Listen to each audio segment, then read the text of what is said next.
أعوذ بالله من الشيطان الرجيم.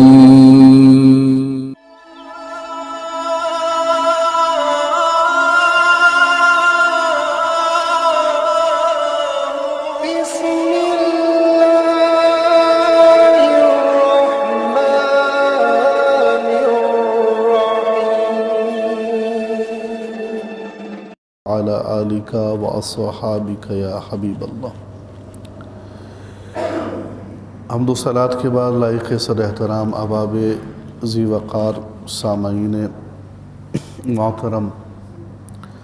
ماہ شعبان المعظم کی ابتدا ہے اور انگریزی مہینے یعنی شمسی مہینے ماہ فروری کی انتہا ہے، اور ہمارے طے شدہ قاعدے کے مطابق شمسی مہینے کا آخری ہفتہ جو ہے وہ ہمارے وہ اسلاف جنہوں نے دین اسلام کے لیے قربانیاں دی اور ان کی کوششوں اور کاوشوں کی وجہ سے آج دین اسلام ہم تک سہل اور آسان طریقے سے پہنچ گیا، اور انہوں نے جو کچھ اٹھایا وہ مشقتیں ہیں، تو ان اسلاف کی یاد سے اپنے سینوں کو منور کرے، دلوں کو روشن کرے، اور ہمیں ان کے کارنامے معلوم ہوں اور پھر ان کے احسانات کو ہم محسوس کریں. اور یہ احسان چونکہ اللہ تبارک و تعالی ہی کی طرف سے ہے، تو اللہ کی بارگاہ میں سربہ سجود ہوں اور اپنی زبان سے بے شکر ادا کریں. ماہ شعبان المعظم کی ابتدا میں تاریخ اسلام میں مجتہدانہ صلاحیتوں کے حامل ایک عظیم شخص جن کا نام نعمان ہے اور لقب امام اعظم ہے، کنیت ابو حنیفہ ہے، ان کا عرس مبارک منایا جاتا ہے، اور آپ کی تقلید کرنے والے، آپ کے اصول اور قوانین پر، قاعدے پر، دین اسلام پر عمل کرنے والے کثیر تعداد میں لوگ پوری دنیا میں پائے جاتے ہیں. 4 مذاہب دین اسلام میں ہیں، مذہب حنفی ہے، مذہب شافعی ہے، مذہب حنبلی ہے، مذہب مالکی ہے، اور چاروں مذاہب اپنی جگہ پر درست ہیں. کوئی مذہب بھی کسی کی عبادت کو غلط قرار نہیں دیتا، یعنی ایسا نہیں دیتا کہ ہوتی ہی نہیں ہے یا بیکار ہے، غلط ہے، بلکہ دلائل کی بنیاد پر ان مسائل کو بیان کرتا ہے. ہاں، یہ ضرور ہے کہ ہر مذہب کے اپنے اصول اور قانون ہیں، لیکن جتنے پیروکار اور جتنے تقلید کرنے والے امام اعظم ابو حنیفہ علیہ الرحمہ کے پوری دنیا میں پائے جاتے ہیں، کسی اور مذہب کے نہیں پائے جاتے. اور امام اعظم ابو حنیفہ علیہ الرحمہ کی شان عزیزان گرامی اس سے بڑھ کر اور کیا ہوگی کہ آپ کی سیرت کی کتابیں زیادہ تر جو آپ کی حیات کے بارے میں تحریر کی گئی ہیں، کردار کے بارے میں تحریر کی گئی ہیں، وہ امام شافعی علیہ الرحمہ کے مقلدین کی ہیں، یا اس کے علاوہ دیگر ائمہ کی، جس میں ایک نام علامہ جلال الدین سیوطی علیہ الرحمہ کا ملتا ہے جو امام شافعی کے مقلد ہیں. ایک نام علامہ ابن حجر حیتمی مکی علیہ الرحمہ کا ملتا ہے. ایک نام علامہ ابن حجر الخیرات الحسان کے مصنف کا ملتا ہے. اسی طرح سے اور دیگر ائمہ ہیں جنہوں نے آپ کی سیرت و کردار کو بیان کیا ہے. امام اعظم ابو حنیفہ علیہ الرحمہ اس دور میں پیدا ہوئے کہ جب صحابہ کرام رضوان اللہ تعالی علیہ مجمعین جیسے نفوس قدسیہ کی تعداد انتہائی کم ہو چکی تھی، انتہائی کم۔ یعنی سب سے آخری صحابی کے حوالے سے جو ملتا ہے ہمیں سیرت تاریخ کی کتابوں میں، وہ حضرت طفیل دوسی رضی اللہ تعالی عنہ ہیں، جن کی عمر مبارکہ جو ہے وہ 110 ہجری ہے، 110 سال کی، اور اس حوالے سے آپ سب سے آخری صحابی جو ہے وہ شمار کیے جاتے ہیں کہ جن کا وصال ہوا ہے۔ اور اس زمانے میں جو شخصیات دین اسلام کی ترویج و اشاعت میں مصروف نظر آتی ہیں، صحابہ کرام سے فیض حاصل کرنے والی، وہ تابعین کی ہیں، اور تابعین کی ان فہرست میں امام اعظم ابو حنیفہ علیہ الرحمہ کا خاندان جو ہے وہ آگے آگے نظر آتا ہے۔ یعنی امام اعظم ابو حنیفہ رحمۃ اللہ تعالیٰ علیہ کے دادا کے بارے میں آتا ہے کہ آپ کے دادا حضرت علی رضی اللہ تعالیٰ عنہ کی بارگاہ میں حاضر ہوئے، اور اس وقت امام اعظم ابو حنیفہ علیہ الرحمہ کے والد کی ولادت ہو گئی تھی، اور آپ کے والد کو یعنی ثابت کو لے کر جو ہے آپ کے دادا، ان کا نام بھی نعمان تھا، وہ حضرت علی کی بارگاہ میں حاضر ہوئے، اور حضرت علی رضی اللہ تعالی عنہ نے حضرت نعمان اور ان کے بیٹے ثابت جو امام اعظم کے والد ہیں ان کے لیے دعا فرمائی، اور دعا حضرت علی رضی اللہ تعالی عنہ کی ہو تو پھر اس کے آثار کیسے ہوں گے۔ تو اس لحاظ سے یہ بات بھی پتہ چلتی ہے کہ امام اعظم ابو حنیفہ رحمۃ اللہ تعالی علیہ کہ دادا تابعی تھے، والد بھی تابعی تھے، اور آپ بھی کو بھی تابعین میں شمار کیا گیا ہے۔ امام اعظم ابو حنیفہ علیہ الرحمہ کو بھی تابعین میں شمار کیا گیا ہے۔ امام اعظم ابو حنیفہ رحمۃ اللہ تعالی علیہ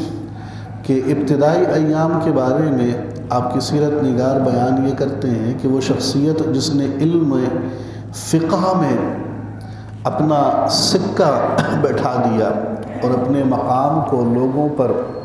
وا کر دیا، ابتدا میں آپ تجارت کے پیشے سے وابستہ تھے، آپ کا پیشہ جو تھا وہ تجارت تھا، کپڑے کے تاجر تھے، تجارت کیا کرتے تھے، جوانی کے ایام تھے، اور تجارت کا تعلق ایسا نہیں کہ علم سے لا تعلقی تھی، بلکہ اس زمانے کے جو ابتدائی علوم تھے امام اعظم ابو حنیفہ رحمۃ اللہ تعالی علیہ نے وہ حاصل کر لیے تھے، اور اس کے بعد تجارت میں مصروف رہتے تھے، یہاں تک کہ ایک دن آپ امام شعبی رحمۃ اللہ تعالی علیہ کے درس گاہ کے قریب سے گزرے تو امام شعبی علیہ الرحمہ نے آپ کو دیکھا، اور دیکھ کر آپ کی پیشانی میں جو نور تھا، جو خیر و برکت کے آثار تھے، انہیں سمجھ لیا، اور آپ سے پوچھا کہ مشغلہ کیا ہے، یعنی کیا کرتے ہیں؟ تو امام اعظم ابو حنیفہ علیہ الرحمہ نے فرمایا کہ میں تجارت کرتا ہوں۔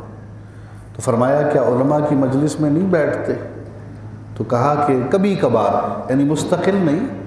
بلکہ کبھی کبھار علماء کی مجلس میں بیٹھتا ہوں۔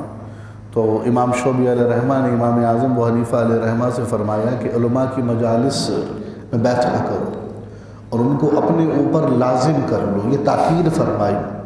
اور آپ کی یہ تاکید گویا کہ ایسے جملے تھے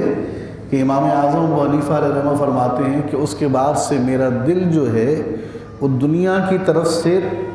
یعنی تجارت کی طرف سے جو ہے وہ ہٹ گیا، اور علم کی طرف، دین کے علم کی طرف جو ہے وہ مائل ہو گیا، اور پھر میں نے علم دین میں علم عقائد کو سیکھا،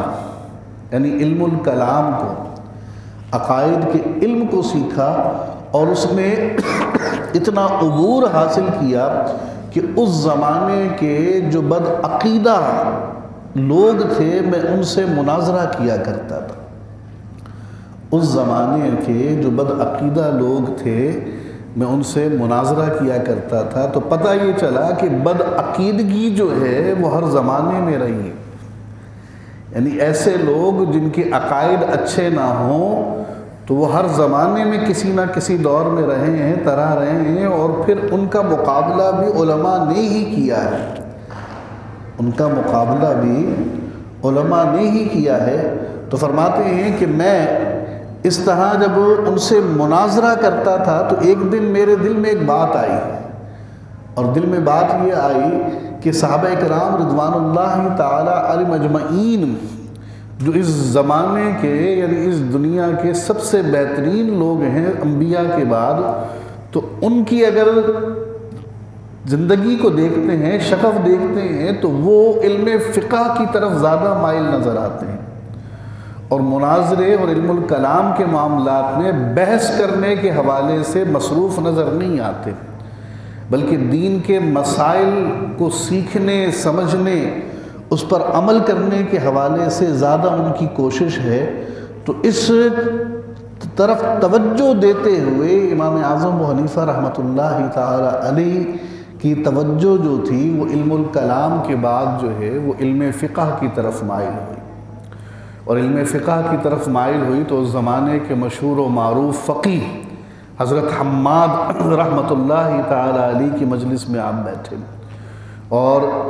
مجلس میں بیٹھ کر حضرت حماد رحمۃ اللہ تعالی علیہ کے اوپر اپنی صلاحیتوں کا لوہا منوا لیا، یعنی وہ اس بات کے قائل ہو گئے کہ میرے درس میں شریک ہونے والا نعمان بن ثابت جو ہے وہ کوئی عام آدمی نہیں ہے، بلکہ ایک ذہین، فتین اور سعادت مند اور باصلاحیت شخص ہے۔ حضرت حماد رحمۃ اللہ تعالی علیہ کے مجلس میں کافی عرصہ آپ نے گزار دیا، یہاں تک کہ فرماتے ہیں کہ ایک دن میرے دل میں خیال آیا کہ اب میں اپنا حلقہ درس جو ہے وہ علیحدہ قائم کر لیتا ہوں، اور پہلے جو دین کا علم تھا وہ مدارس عربیہ کی طرح، جیسا کہ آج کل ہمارے یہاں رائج ہے کہ کلاس اول، دوم، سوم، جس کو اولا، ثانیہ، ثانیہ، اور اب چونکہ جدید زمانہ ہے تو پھر اس کو فرسٹ ایئر، سیکنڈ ایئر اور تھرڈ ایئر سے موسوم کر دیا جاتا ہے، اور پھر ایک لیمیٹڈ ٹائم آ جاتا ہے کہ بھئی 8 سال میں ایک شخص عالم بن جائے گا، 10 سال میں جو ہے مفتی بن جائے گا، یا 6 سال میں عالم بن جائے گا اور 8 سال میں مفتی بن جائے گا۔ تو پہلے ایسا نہیں تھا، بلکہ جو فقہاء تھے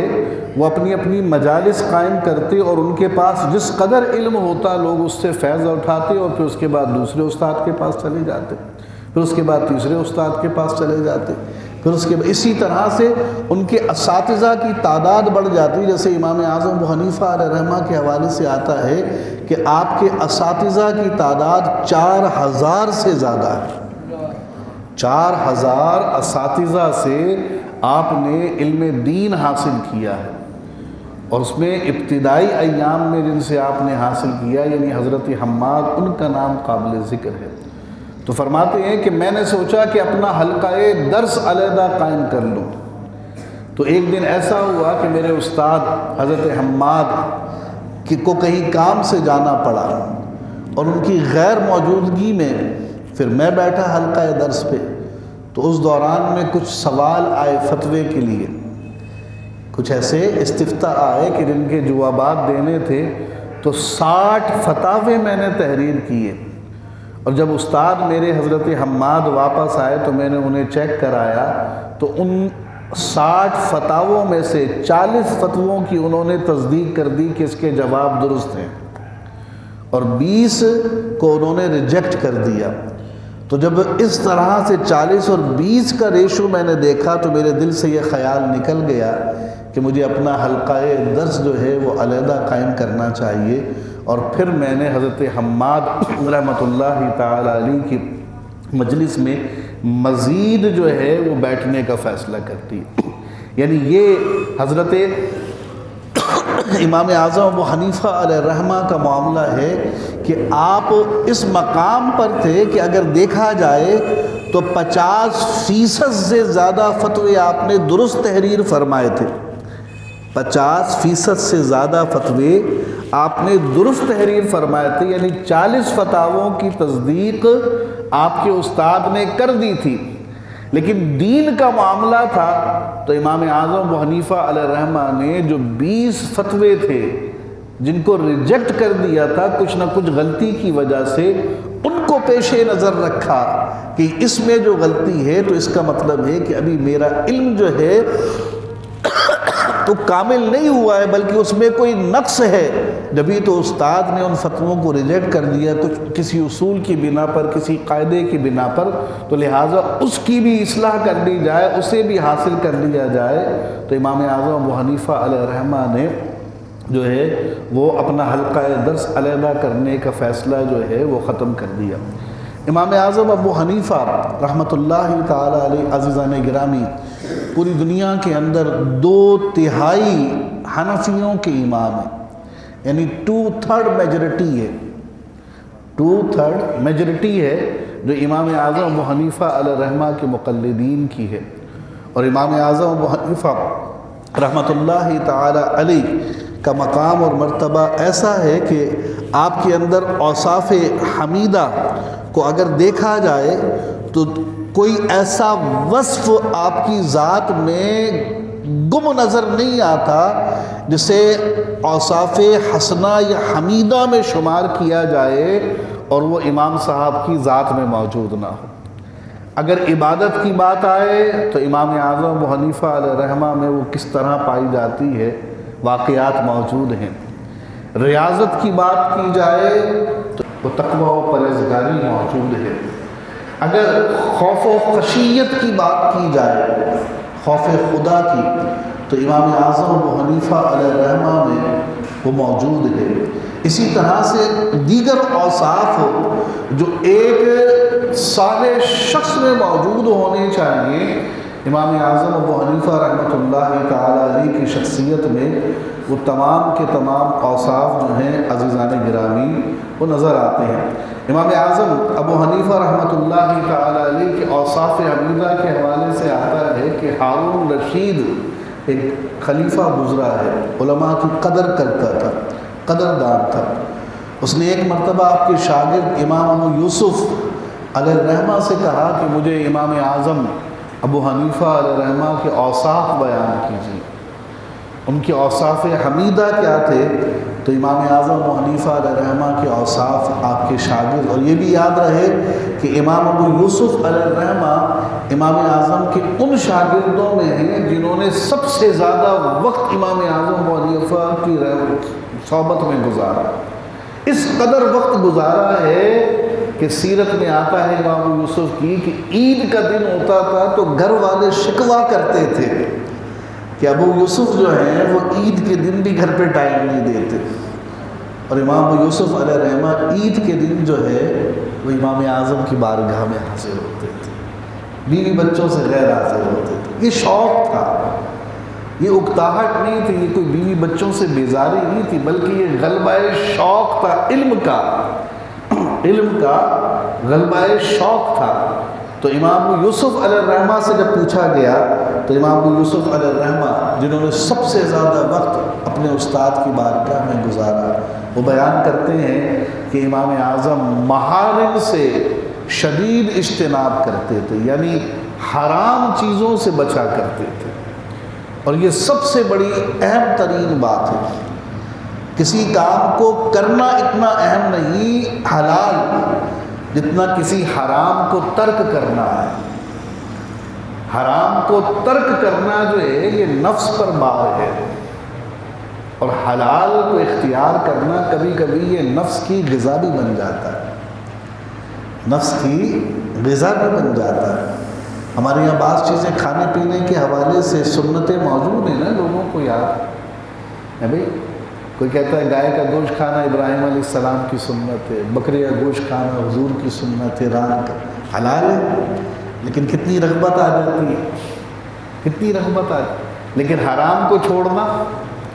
انبیاء کرام علیہ السلام کی سنتوں میں سے یہ یاد نہیں آتا، صالحین کی زندگی میں سے ہمیں یہ یاد نہیں آتا۔ تو حرام کو ترک کرنا اس سب سے اہم ترین کام ہے، اس سے بڑھ کر کہ کسی حلال کو اختیار کیا جائے۔ تو فرماتے ہیں سب سے پہلی بات جو کرتے ہیں، فرماتے ہیں کہ امام اعظم ابو حنیفہ علیہ الرحمہ محارم سے شدید اجتناب کرتے تھے۔ فرماتے ہیں کہ بلا علم دین کسی سے کوئی بات نہیں کہتے تھے، دین کا علم نہ ہو اس بارے میں تو پھر لوگوں سے وہ بات نہیں کرتے تھے، جس بارے میں دین کا علم نہ ہو، دین کی رہنمائی حاصل نہ ہو۔ کتنی بڑی بات ہے، آج تو جناب اپنی مرضی سے ہر شخص جس کا دل چاہے کہہ دیتا ہے، پھر اس کے بعد علماء سے کہتا ہے کہ میری تائید کر دیجئے اگر آپ کہہ رہے ہیں، اگر آپ کی تائید حاصل ہو جائے تو پھر بات ہی کیا۔ تو اتنا بڑا امام جو آج 2/3 حنفیوں کی امامت کر رہا ہے، اور اس میں کوئی معمولی اشخاص نہیں، بڑے بڑے اولیاء شامل ہیں، اتقیاء شامل ہیں، تو فرماتے ہیں کہ بلا علم دین بات نہیں کہتے، فرماتے ہیں کہ وہ اللہ تعالیٰ کی عبادت میں انتہائی مجاہدہ کرتے تھے، وہ اللہ تعالیٰ کی عبادت میں انتہائی مجاہد، اس سے بڑھ کر مجاہدہ کیا ہوگا کہ امام اعظم ابو حنیفہ علیہ رحمہ نے 40 سال عشاء کے وضو سے فجر کی نماز ادا کری، اس سے بڑھ کر مجاہدہ کیا ہوگا؟ سونے سے وضو ٹوٹ جاتا ہے نا، امام اعظم ابو حنیفہ کا 40 سال کا یہ عمل بتاتا ہے کہ آپ نے رات جو ہے وہ سونے کے لیے نہیں رکھی تھی، رات آپ نے سونے کے لیے نہیں رکھی، اور چونکہ استاد اس طرح کے تھے تو پھر اثر بھی جو ہے استاد کا، صالح استادوں کا شاگردوں میں آتا ہے، تو شاگردوں کے اندر بھی یہ بات آ گئی۔ آپ کے ایک شاگرد ہیں امام محمد رحمۃ اللہ تعالی علیہ، وہ امام شافعی کے رشتے میں والد بھی لگتے ہیں، رشتے میں امام شافعی علیہ رحمہ کے والد بھی لگتے ہیں، تو کتابوں میں آتا ہے کہ ایک مرتبہ امام محمد علیہ رحمہ جو ہیں وہ امام شافعی کے پاس گئے ملاقات کے لیے، اور ان کے یہاں رکے، رات کو ٹھہر گئے، تو جب رات کو ٹھہرے تو امام شافعی رحمۃ اللہ تعالی علیہ پوری رات نماز پڑھتے رہے، عشاء کے بعد نفلی نماز، بڑی زبردست بات ہے، اور امام محمد رحمۃ اللہ تعالی علیہ پوری رات دیوار سے ٹیک لگا کے آنکھ بند کر کے بیٹھے رہے، دیوار سے ٹیک لگا لی اور آنکھیں بند کر لی، گویا کہ دنیا کو یہ لگ رہا ہے کہ یہ سو رہے ہیں، آرام کر رہے ہیں۔ اب صبح فجر کا وقت ہوا تو امام شافعی علیہ رحمہ نے فجر کی نماز ادا فرمائی،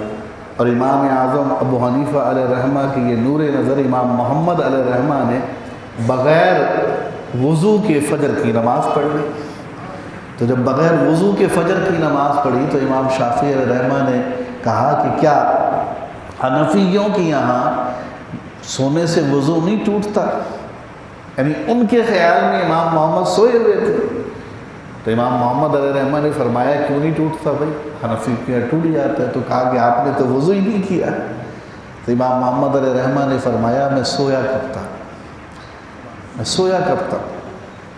آپ نے پوری رات کیا کیا؟ کہا میں نماز کا کتنی رکعت کا اتنی رکعت پڑھی، کہا اس نماز کا فائدہ صرف آپ کو پہنچے، اور میں پوری رات دیوار سے ٹیک لگا کے آنکھ بند کر کے اتنے ہزار مسائل اخذ کر چکا ہوں، میں مسائل میں سوچ و بچار کرتا رہا، یہاں تک کہ اتنے مسئلے میں نے حل کر لیے، اور میرا یہ پوری رات آنکھ بند کر کے ٹیک لگا کر جو ہے مسائل حل کرنا، یہ صرف یہ کہ میرے لیے اجر کا باعث ہے بلکہ امت کے لیے بھی اجر کا باعث ہے۔ تو استاد 40 سال تک عشاء کا وضو کرے اور فجر کی نماز اس سے ادا کرے، یعنی پوری رات نہ سوئے، تو پھر شاگردوں میں اسی طرح کی چیزیں آتی ہیں۔ آج استاد بھی اگر ایسے نہیں ملتے تو پھر شاگردوں کا حال بھی ویسے ہی، استاد 40,000 50,000 والے ہوں تو پھر شاگرد 40-50 نہیں 4-5 ہزار کے تو متلاشی ہوں گے نا، استاد 60-62 والے ہوں تو پھر شاگردوں کا معاملہ کیا ہوگا؟ پھر تو وہ زرق برق لباسوں میں نظر آئیں گے، کہاں تقویٰ کہاں پرہیزگاری۔ تو لہٰذا اسی لیے کہا جاتا ہے کہ اب انہیں ڈھونڈ چراغ رخ زیبا لے کر، آئے عشاق گئے وعدہ فردا لے کر، اب انہیں ڈھونڈ چراغ رخ زیبا لے کر۔ پھر اس کے بعد امام ابو یوسف علیہ رحمہ فرماتے ہیں کہ اہل دنیا کے منہ پہ کبھی ان کی تعریف نہیں کرتے تھے، دنیا داروں کی تعریف نہیں کرتے تھے ان کے منہ پہ، کیونکہ ان کے منہ پہ تعریف کرنا یہ چمچہ گیری ہے، ان کی خوشنودی حاصل کرنا ہے، ان سے ان کی سامنے جو ہے اپنے آپ کو بڑھانا ہے، دنیا داروں سے یہ معاملہ نہیں رکھتے تھے۔ فرماتے ہیں کہ اکثر خاموش رہتے، مسائل دینیہ میں غور و فکر کرتے رہتے، اکثر خاموش رہتے،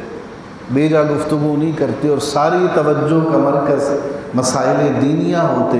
اتنے عظیم علم کے بعد بے حد سادہ اور منکسر المزاج تھے۔ اس قدر علم ہے لیکن زندگی کیا تھی؟ سادہ تھی۔ اتنا بڑا امام ٹھاٹ باٹ میں نظر نہیں آتا تھا، اور حال کیا تھا کہ عاجزی انتہائی درجے کی تھی۔ اس سے بڑھ کر عاجزی کیا ہوگی بھائی؟ کہ ایک مرتبہ آپ کہیں سے گزر رہے تھے تو کیچڑ آپ کے پیر سے اڑ کے گھر کی دیوار پہ لگ گئی، اور کھڑے ہو کے سوچ رہے کہ یہ دیوار پہ کیچڑ لگ گئی ہے، میرے پیروں سے کیچڑ اڑی اور اس کی دیوار خراب کر دی تو قصوروار میں ہوں، تو میں اپنی غلطی اس سے بخشوا لوں۔ اگر کیچڑ چھٹاتا ہوں تو اس کا گھر خراب ہوتا ہے کیونکہ اس کے ساتھ ساتھ رنگ و روغن بھی چھوٹے گا، اور اگر ایسے چھوڑ دیتا ہوں تو بدنمائی ہوتی ہے، اس کے دل پر اثر پڑتا ہے۔ تو لہٰذا آپ دستک دیتے ہیں گھر پہ، مالک نکلتا ہے، آپ کو دیکھتا ہے تو بھاگتا ہے، اور آپ کو دیکھ کے بھاگتا ہے۔ آپ پوچھتے ہیں بھائی کیا ہوا؟ وہ سمجھتا ہے کہ شاید یہ مجھ سے کچھ مانگنے آئے، تو وہ آپ سے معافی طلب کرتا ہے، آپ سے معافی طلب کرتا ہے۔ پتہ یہ چلتا ہے کہ وہ گھر نصرانی کا ہے اور آپ کا مقروض ہے، یعنی اس نے آپ سے قرض لیا ہوا ہے اور آپ کا قرض لوٹا نہیں سکا ہے، اس لیے چھپ رہا ہے۔ تو امام اعظم ابو حنیفہ کو بتاتا ہے کہ میں سمجھا شاید آپ مجھ سے قرض مانگنے آ گئے، تو میرے پاس تو نہیں ہے ابھی۔ تو امام اعظم فرماتے ہیں کہ قرض کی بات چھوڑو، میں تم سے معافی مانگنا چاہتا ہوں، میرا یہ گناہ معاف کر دو کہ میرے پیروں سے کیچڑ تمہاری دیوار پہ لگ گئی ہے، تو میں اگر اس کو چھٹاتا ہوں تو کچھ نہ کچھ رنگ و روغن بھی چھوٹے گا اور وہ تمہارے گھر کو بدنما کرے گا، اور اگر نہیں کرتا تو ابھی گھر بدنما، تو میرا قصور معاف کر دو۔ یہ ہے ان کے ساتھ۔ تو جب وہ نصرانی آپ کا یہ حسن عمل دیکھتا ہے، اخلاق دیکھتا ہے، انکساری دیکھتا ہے، عاجزی دیکھتا ہے، تو وہ کہتا ہے حضور اس کو چھوڑیے، پہلے میرے دل پہ جو دنیا کی کفر کی کیچڑ لگی ہے اسے صاف کر دیجیے، اور وہ کلمہ پڑھ کے مسلمان ہو جاتا ہے۔ تو انکساری اور عاجزی کا یہ حال ہے۔ پھر اس کے بعد امام اعظم ابو حنیفہ علیہ رحمہ کے حوالے سے فرماتے ہیں امام ابو یوسف جب ان سے کوئی سوال پوچھتا تو کتاب و سنت سے بتاتے تھے۔ آج امام اعظم ابو حنیفہ علیہ رحمہ پر الزام لگانے والے لگاتے ہیں جناب کہ وہ صاحب رائے تھے، سنت سے نہیں بتاتے تھے، اور اس میں چند ایک چیزیں انہوں نے اپنے ہاتھوں میں پکڑ لی۔ نمبر 1 رفع دین، نمبر 2 آمین بالجہر، نمبر 3 اس طرح کی اور چیزیں، اور یہ ساری کی ساری باتیں اس لیے لے لی کہ ہم جاہل لوگ ہیں، ہم دین سے شغف نہیں رکھتے، معلومات نہیں ہے۔ جو لوگ صبح و شام جن لوگوں کو کبھی T20 میں الجھایا ہوا ہو، کبھی ورلڈ کپ میں الجھایا ہوا ہو، مردوں کا ختم ہو جائے تو عورتوں کا شروع ہو جاتا ہے، عورتوں کا ختم ہو جائے تو مردوں کا شروع ہو جاتا ہے، ورلڈ کپ ختم ہو جائے تو PSL شروع ہو جاتا ہے، PSL شروع ہو جائے تو KSL شروع ہو جاتا ہے۔ تو ہمیں تو اسی میں رکھ دیا گیا، ساری معلومات ہماری یہی ہے، ساری معلومات، اور اگر ان سب سے ہم ہٹ جائیں تو پھر ہماری معلومات یہ ہے کہ آج آٹا کتنے روپے کلو ہے، پیٹرول کتنا ہے۔ ہمیں کیا پتہ کہ امام اعظم کس شخص کا نام ہے، امام اعظم کا مقام کیا ہے، معلوم ہے؟ تو لہٰذا جن لوگوں کو علم نہیں ہوتا بہکایا انہی کو جاتا ہے، جن کو علم نہیں ہوتا بہکایا انہی کو جاتا، جنہیں علم ہوتا ہے انہیں دنیا کی کوئی طاقت نہیں بہکا سکتی۔ میں آج مچھلی خریدنے کے لیے بازار میں گیا تو ایک مچھلی والا جو تھا وہ مچھلی کے نام اور اس کی علامتیں بتا رہا تھا، تو کسی شخص نے کہا کہ یار ہمیں اس سے کیا لینا، اس نے کہا کہ نہیں بھائی یہ یاد رکھا کرو، کل کو ایسا ہوتا ہے کہ ملتی جلتی مچھلیاں ہوتی ہیں تو لوگ جو ہے کوئی مچھلی کسی مچھلی کے نام سے بیچ دیتے۔ تو ایک شخص کہنے لگا کہ میرے ساتھ ایسا ہوا ہے، مجھے مچھلیوں کی شناخت ہے، تو میں کہیں گیا تو میں نے دیکھا فنگر فش، میں نے پوچھا یہ کون سی مچھلی کی ہے، تو مچھلی والے نے کہا یہ فلاں فلاں مچھلی کی ہے۔ میں نے کہا غلط، مجھے مچھلی کی پہچان ہے، یہ فلاں فلاں مچھلی کی فنگر فش ہے اور وہ سستی مچھلی ہے، اور تم مہنگی مچھلی کو بتا کر جو ہے دام زیادہ لے رہے ہو، تو بقول اس شخص کے اس نے کہا کہ یار وہ مچھلی والا میرے پیر پڑ گیا، مجھے سائڈ لے گیا اور کہنے لگا یار کسی کو مت بتانا، کیا کروں مہنگائی بہت زیادہ ہے، لوگوں کے ساتھ تھوڑا بہت جھوٹ بولنا پڑ جاتا۔ تو علم اگر ہو تو کوئی نہیں بہکا سکتا۔ ہمیں علم نہیں ہے، ہمیں علم نہیں ہے۔ یہ امام اعظم ابو حنیفہ علیہ رحمہ پر آج خطاب کے لیے میں یہ کتاب کیوں ساتھ میں لایا، حالانکہ زبانی نہیں کر سکتا ہوں، اس لیے لایا تاکہ آپ کو بتاؤں کہ اس کتاب میں ہمارے ائمہ، صرف ایک امام اعظم نہیں، بہت سارے موجود ہیں۔ 200-250 روپے کی کتاب ہے، گھر میں رکھیے، پڑھیے، دیکھیے کہ امام اعظم کس ہستی کا نام ہے، امام شافعی کون تھے، کہ یہ بھی آپس میں اسی طرح لڑتے رہتے تھے جیسے آج ہمارے اندر کر دیا گیا، کہ ان کی نگاہ میں بھی، امام شافعی کی نگاہ میں بھی امام اعظم کا مقام ایسا ہی تھا جیسے آج کے غیر مقلدین نے اپنا حال امام اعظم کے حوالے سے نہیں، ایسا قطعی نہیں تھا، ایسا قطعی نہیں تھا۔ اس کا نام ہے تذکرۃ المحدثین۔ جتنے بھی محدثین ہیں کم و بیش ان کا تذکرہ اس کتاب میں موجود ہے اختصار کے ساتھ۔ اور یہ کس نے لکھی ہے؟ یہ اس زمانے کے محدث نے لکھی ہے۔ کتنی بڑی بات ہے کہ اس زمانے میں بھی محدث، اور ان کا نام ہے علامہ غلام رسول سعیدی رحمۃ اللہ تعالی۔ انہوں نے شادی نہیں کی، انہوں نے تفریح نہیں کی، انہوں نے دنیا نہیں گھومی، انہوں نے ایک کمرے میں بیٹھ کر شوگر، بلڈ پریشر، جوڑوں کے درد اور نہ جانے کون کون سی بیماری کے باوجود 40,000 صفحات پر قرآن و سنت کی تشریحات کر دی۔ 40,000 صفحات پر ایک بیمار شخص جس کے سامنے کھانا صرف ابال کے رکھ دیا جائے،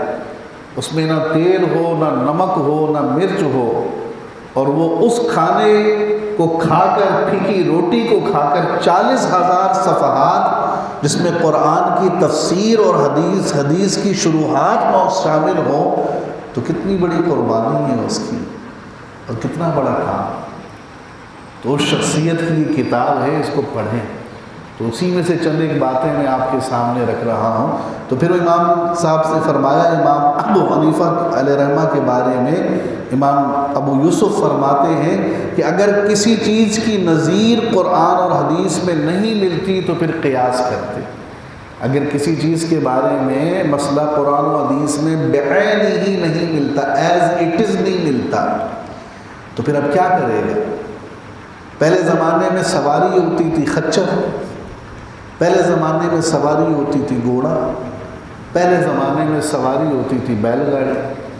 آج بیل گاڑی سواری ہماری نہیں رہی، آج جہاز ہے، ٹرینیں ہیں، موٹر سائیکل ہے۔ تو اب ان سواریوں کے حوالے سے سوالات ہوں گے، ان سواریوں کے حوالے سے سوالات ہوں گے۔ اسی طرح سے پہلے زمانے کے رہن سہن دوسرے ہوتے تھے، کپڑے بغیر سلے ہوتے تھے، آج سلائی کر کے پہنے جاتے ہیں۔ پہلے مسجدیں کچی ہوتی تھیں، ان کی چھتیں اتنی اونچی نہیں ہوتی تھیں،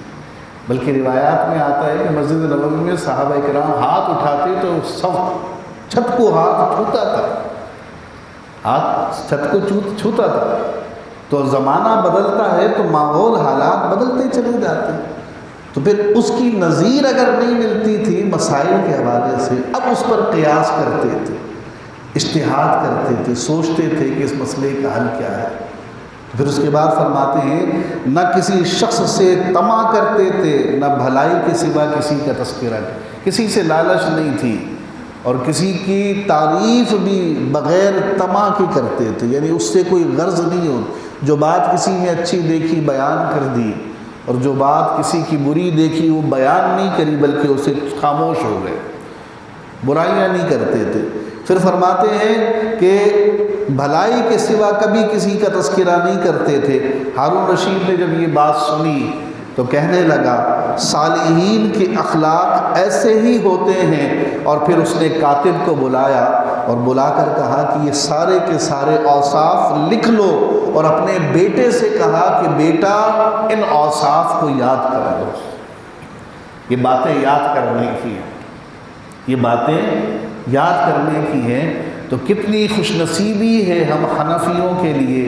کہ جس امام کی ہم تقلید کرتے ہیں اس کے اندر اوصاف اور کمالات کس طرح کے ہیں۔ امام شاہ اعظم ابو حنیفہ علیہ الرحمہ کی علمی جلالت عزیزان گرامی وہ علمی جلالت ہے کہ ہر ایک شخص آپ کا معترف رہا ہے۔ ابن عیینہ عبداللہ بن مبارک سے نقل کرتے ہیں کہ امام ابو حنیفہ علیہ الرحمہ اللہ تعالیٰ کی نشانیوں میں سے ایک نشانی ہے۔ اللہ تعالیٰ نے قرآن میں اپنی نشانیوں کا ذکر فرمایا ہے، سنوریم فی آیات، ہم ضرور انہیں اپنی نشانیاں دکھائیں گے۔ تو ان میں سے ایک نشانی جو ہے وہ امام اعظم ابو حنیفہ میں امام، اور کتنی بڑی نشانی ہے کہ ایک محدث کہتے ہیں کہ اس شخص کی وہ شان ہے، اس کے علم کا وہ مقام ہے کہ اگر یہ کسی ستون کو کہہ دے یہ سونے کا ہے تو اسے ثابت کر کے دکھا دے گا، ثابت کر کے دکھا دے گا۔ پھر اسی طرح سے حضرت عبداللہ ابن مسعود رضی اللہ تعالی عنہ، یہ صحابی ہیں، ان کے پوتے جناب قاسم کہتے ہیں کہ امام ابو حنیفہ کی مجلس سے زیادہ فیض رساں کوئی اور مجلس نہیں ہے۔ امام ابو حنیفہ کی مجلس سے زیادہ فیض حاصل کرنے والی کوئی مجلس نہیں۔ مسعر بن کدام ایک اور محدث سے کہتے ہیں کہ کوفے میں مجھے 2 آدمیوں پہ رشک آتا ہے، کوفے میں مجھے 2 آدمیوں پہ رشک آتا ہے، نمبر 1 ابو حنیفہ پر ان کے فقہ کی وجہ سے، ابو حنیفہ پر ان کے فقہ کی وجہ سے، اور حسن بن صالح پر ان کے زہد کی وجہ سے، حسن بن صالح پر ان کے زہد کی وجہ سے۔ اسی طرح سے امام یوسف علیہ الرحمہ ایک قول میں فرماتے ہیں کہ میں نے امام اعظم ابو حنیفہ رحمۃ اللہ تعالی علیہ سے بڑھ کر حدیث کے معانی اور فقہی نکات جاننے والا شخص نہیں دیکھا امام اعظم سے بڑھ کر، کیونکہ امام یوسف علیہ الرحمہ وہ شاگرد ہیں کہ امام صاحب سے پڑھ کر انہوں نے اوروں سے بھی پڑھا، تو دوسرے استادوں کے مقابلے میں امام صاحب کا مقام اور ان کی صلاحیتیں معلوم ہیں۔ تو لہٰذا یہ 2 تاریخ شعبان کی امام اعظم ابو حنیفہ علیہ الرحمہ کے عرس کی تاریخ ہے۔ کوشش کریں کہ جس طرح سے اپنے گھر میں بزرگان دین کے اعراس مناتے ہیں تو امام اعظم کے عرس کا بھی اہتمام کریں،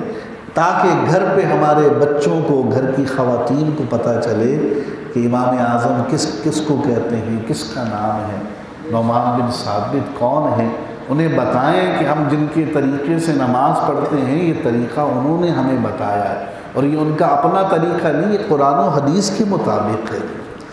قرآن و حدیث کے مطابق ہے۔ تو لہٰذا ان کے ایصال ثواب کا بھی اہتمام کریں۔ اللہ توفیق دے تو اپنے گھروں میں ان کی محافل کا بھی اہتمام کریں، تاکہ ان کی محافل سے کوئی عالم دین ان کے سوانے، ان کی سیرت و کردار بیان کرے تو گھر کی 4 دیواری میں اہل محلہ، اہل علاقہ تک کچھ نہ کچھ باتیں امام صاحب کی بھی پہنچیں گی، اور جب ان کی سیرت و کردار کی باتیں ہمارے کانوں تک پہنچیں گی تو وہ لوگ جو آج اپنے آپ کو اہل حدیث کہہ کر امام صاحب سے ہمیں متنفر کرتے ہیں اور غیر مقلدیت کے لبادے میں ہیں، تو پھر ہمیں ان سے بچنے کی جو ہے وہ صلاحیت پیدا ہو، توانائی حاصل ہو۔ اللہ تعالی عمل کرنے کی توفیق عطا فرمائے۔ وما علیہ الا البلاغ المبین۔ بسم اللہ الرحمن الرحیم، صلی اللہ علی حبیبہ محمد وآلہ واصحابہ وسلم۔ باری تعالیٰ یا رب العالمین آج کا یہ درس ہمارا اپنی بارگاہ میں قبول فرما، جو بھی سیرت و کردار امام اعظم شمس الائمہ، ائمہ فی الحدیث امام اعظم ابو حنیفہ رحمۃ اللہ تعالی علیہ کا بیان ہوا ہے، باری تعالیٰ اسے قبول فرما۔ کروڑ رحمتیں مرقد امام اعظم پر نازل فرما۔ جتنے بھی دنیا میں ان کے مقلدین ہیں، یقیناً وہ جب بھی نمازیں پڑھتے ہوں گے، روزے رکھتے ہوں گے، دین پر عمل کرتے ہوں گے، اس کا ثواب امام اعظم کو پہنچتا ہوگا۔ باری تعالیٰ آپ کے تمام مقلدین کو دین پر استقامت عطا فرما۔ یا الہ العالمین آپ کے صالح کردار کا واسطہ ہمیں نیک اور صالح لوگوں کی صحبت عطا کر دے، اچھے لوگوں کی صحبتوں سے نواز دے۔ الہی آپ کی عبادت و ریاضت کا واسطہ ہمیں عبادت و ریاضت کا ذوق و شوق عطا فرما دے۔ الہ العالمین آپ کی دین کی خدمت اور منکسر المزاج اس وصف کا واسطہ ہمیں عاجزی انکساری کے ساتھ دین کی خدمت کرنے والا بنا۔ آپ کی سادگی کا واسطہ ہمیں سادہ زندگی گزارنے کی توفیق عطا فرما۔ وصلی اللہ تعالی علی خیر خلقہ محمد وآلہ وصحبہ اجمعین برحمتک یا ارحم الراحمین۔ ایک منٹ